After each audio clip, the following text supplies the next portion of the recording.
What's up, y'all? It is now 12:55 a.m. I'm getting out a little bit earlier this time.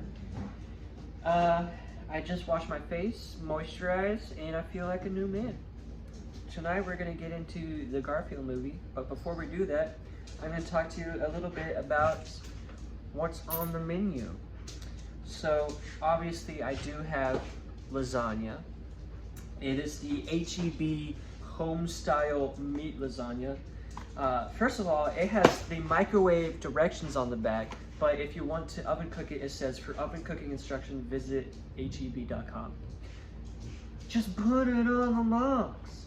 Like, you already have the microwave instructions, and if you see, look at all the space. You could have just put the the oven instructions right there. So I don't really understand that.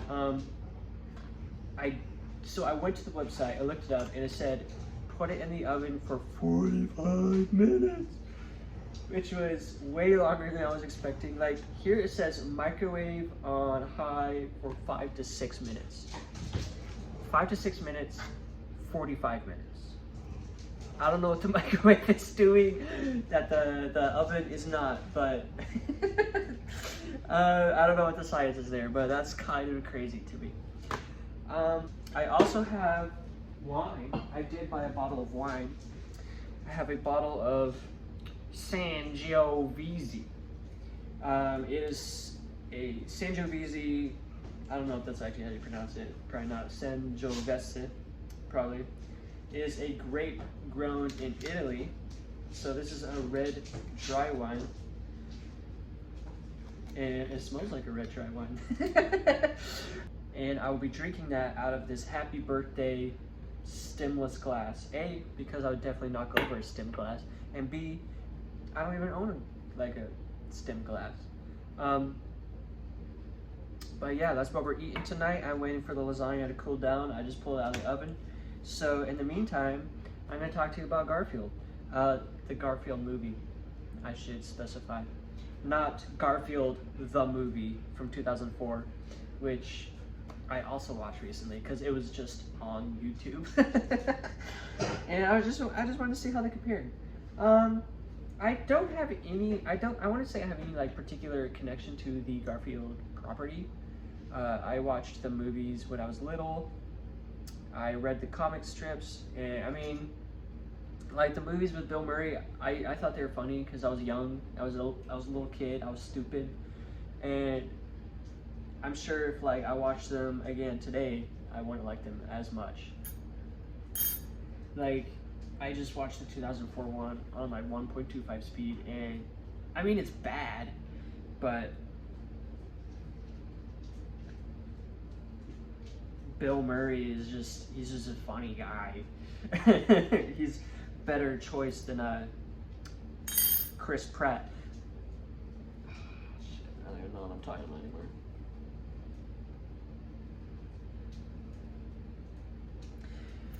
But Garfield the movie, the Garfield movie, Garfield the movie, the Garfield movie. Which one am I talking about? Starring Chris Pratt and every other actor you maybe have ever heard of, which is pretty crazy. And it also features 2 original songs, one from Snoop Dogg, which everybody wanted, and one from Keith Urban. So if that doesn't get you running out the front door and down to your local cinema, I don't know what will. That's red wine, all right. So, the Garfield movie. Obviously, it was bad. Let's just get that out of the way. From my perspective, this movie, the script received maximum 2 drafts. There were 2 drafts for this movie. The first one, I'm convinced, didn't even include Garfield. I think Garfield was added as like an afterthought. And there's a joke in the movie near the end, halfway through, I don't know, that I think supports that theory, which I'll get into. So this movie starts off with Garfield is abandoned in an alleyway by his dad. So he's sitting there, he's all sad. He sees John across the way in an Italian restaurant eating pizza by himself, and he's looking around, he's seeing like everyone is with someone except him, and so he's kind of sad. And so Garfield walks across the street, he presses his nose against his face, John opens it, and then Garfield proceeds to eat everything in that restaurant, which, if I were John, I would see that as kind of a red flag to not take home the animal that can eat such an incredible amount of Italian food, but you know, what gives? So John takes Garfield home, and Garfield proceeds to ruin his entire life.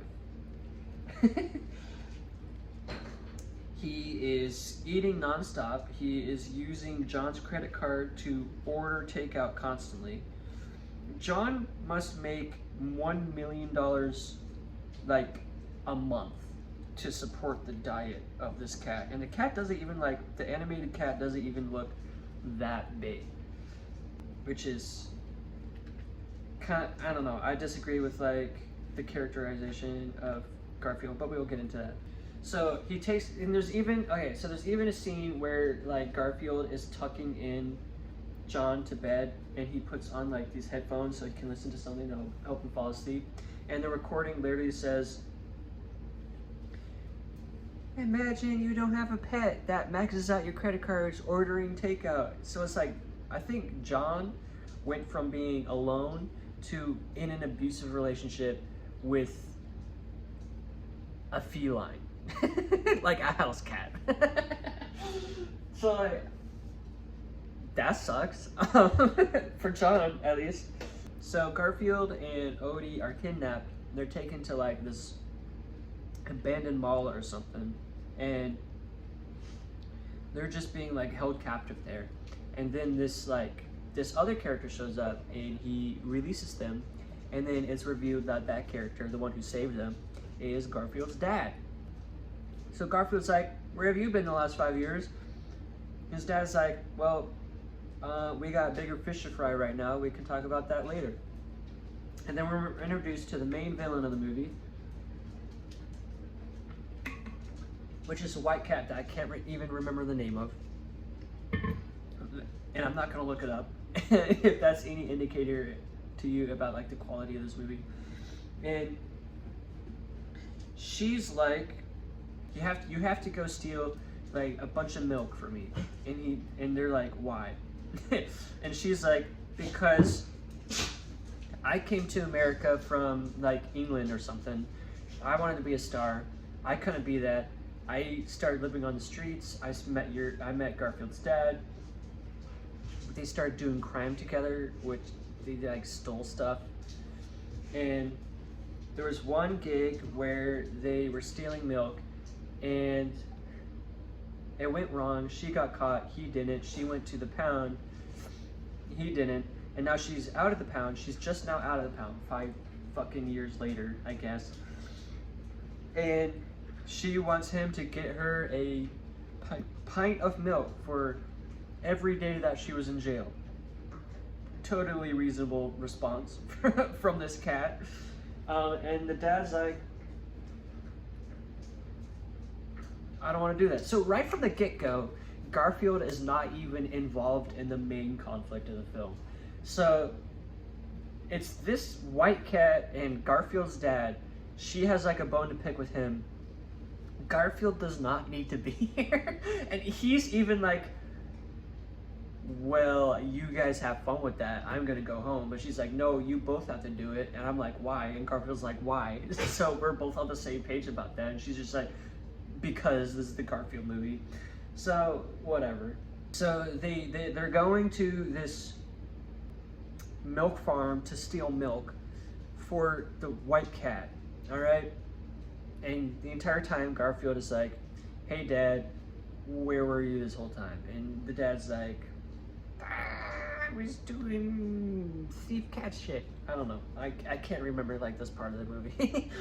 So they make it to this milk farm, and I guess the milk farm has been stolen from enough times that they've beefed up security quite a bit. So they're like, how are we gonna get into this milk farm? And Garfield is looking around and he sees there's this big bull. There's this bull, just bull as in like male cow. There's this bull just sitting on a nearby hill, like looking over the milk farm. So Garfield goes over and he's like, I want your help. And he's like, no, I don't want to help you. And what's your deal? And they find out that, so this bull used to be like a mascot for like the milk company. It was Otto. His name was Otto. I remember that. And there was another cow, like a female cow named Ethel. And they used to be like these mascots for like the milk company. And then the milk company sold to someone else, and they decided to get rid of Otto and just have Ethel. And now he's sitting there every day and he misses Ethel and he wishes he can get her back, but the security is so intense now that he can't. And I'm like, I can't believe I'm saying this, but there are too many like subplots in my Garfield movie. At this point, Garfield has had like zero impact or zero like motivation to do anything in this movie, and we have all these other people's stories, and like this is not Garfield's movie at all. And I'm like, why are we now talking about two cows? Like I'm so I'm so confused as to Garfield's presence in this movie. And I guess the other characters are too, because the bull is giving them all call names to do this action. There's an actual heist in this movie. There's a heist in this Garfield movie, which is crazy. And so the bull is giving them all code names, and he gives Garfield's code name is Roadkill. Like, he's dead. He might as well not even be here. They're doing this milk heist, and this is the joke. This is the joke that led me to believe that Garfield was never meant to be in this movie. Like, so they're doing this milk heist, and there comes a point where they have to climb through the air vents, because every fucking heist movie they gotta climb through the air vents. And the dad character is like 10 times larger than the Garfield character. And he climbs into the vents, no problem. And then Garfield tries to go through the vents and he doesn't fit. And I'm about to point out like, why the fuck would he, like, I'm literally about to point that out to like my buddy that I saw the movie with. When the movie does it itself, literally Garfield's like, why am I not fitting? You fit fine. And that's the joke where I'm like, I think that Garfield was added into this movie, and that's just them putting like a band-aid on certain parts where it doesn't really work. And like some poor intern wrote the script and brought it to an executive, and the executive was like, this is good, but I need you to add like a recognizable property that no one has thought about in like the last 20 years.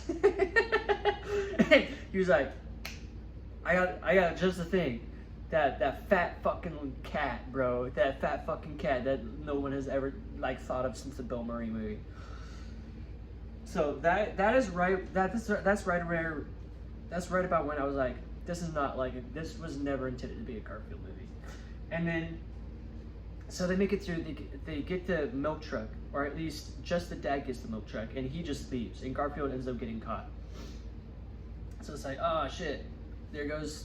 We just had like this bonding moment, and you ran away. However, when Garfield is caught, and he's in the like pound, he meets another character who's voiced by Snoop Dogg, and it's a cat. Snoop Cat. I think that was a huge missed opportunity, not just literally have a dog, but maybe that joke has been played too many times. But anyway, all these cats that are in the pound, they reveal to Garfield that like they're all in the pound there because of his dad, because his dad kept leaving during heists to go see his son. And that's where I'm like, so there's no character growth opportunities for his dad. Like his dad cared the entire time, and he could have avoided like the initial conflict if he had literally just gone and knocked on the door. But we'll get into why the dad left. Like it explains why the dad left a little. Wait, no, or did it explain it first? I don't know. I can't remember.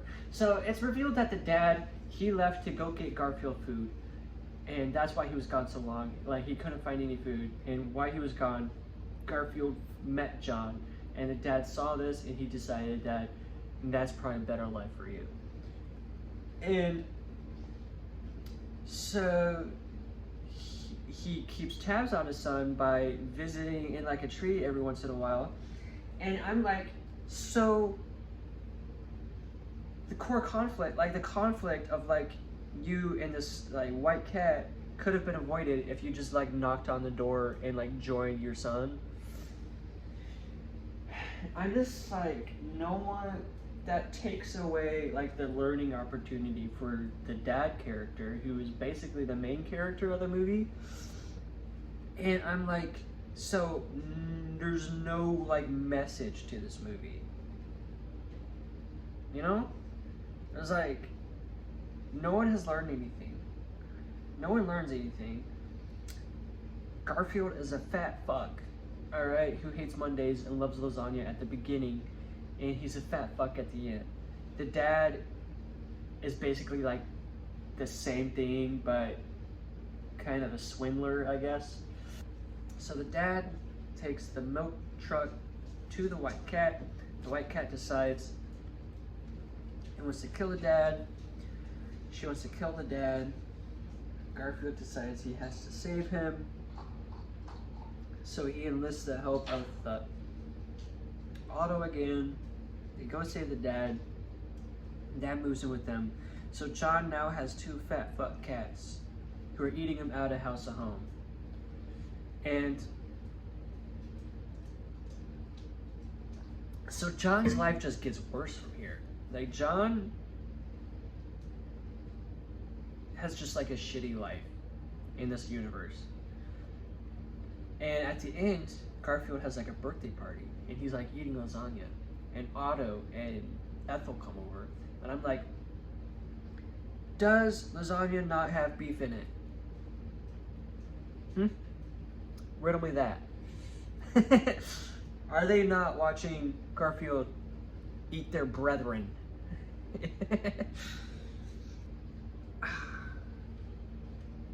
Stupid movie.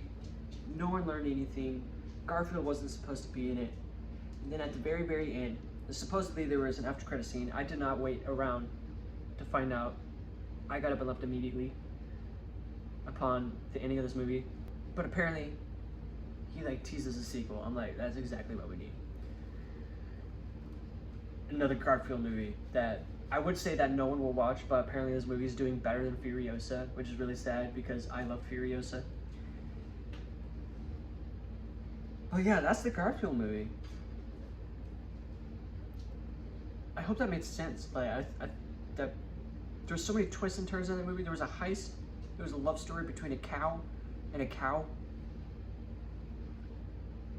I think, like the woman cat, the white cat, literally ate a character at some point. Like a character actually died, which is insane for like a kid movie.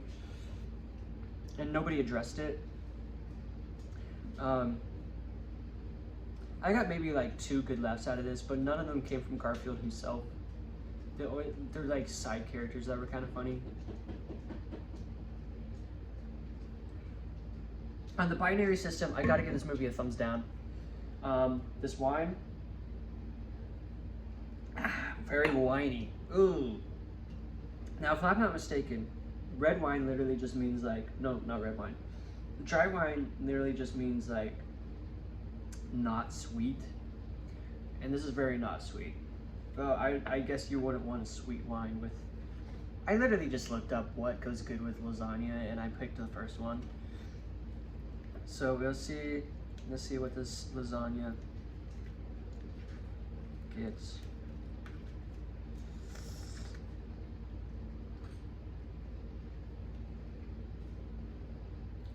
Pretty good lasagna. I give that a thumbs up. The wine, let's see how it goes with the wine. Not good. Not good with the wine. I will say that. Wine, thumbs down. A little too intense. I want it to back off a little bit. Maybe I should water it down. No, I don't want an Italian person to kill me.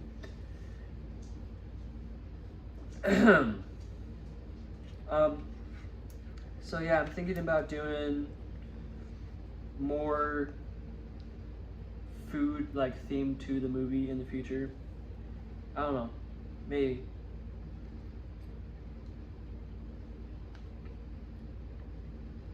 And that is my Garfield review. Good night.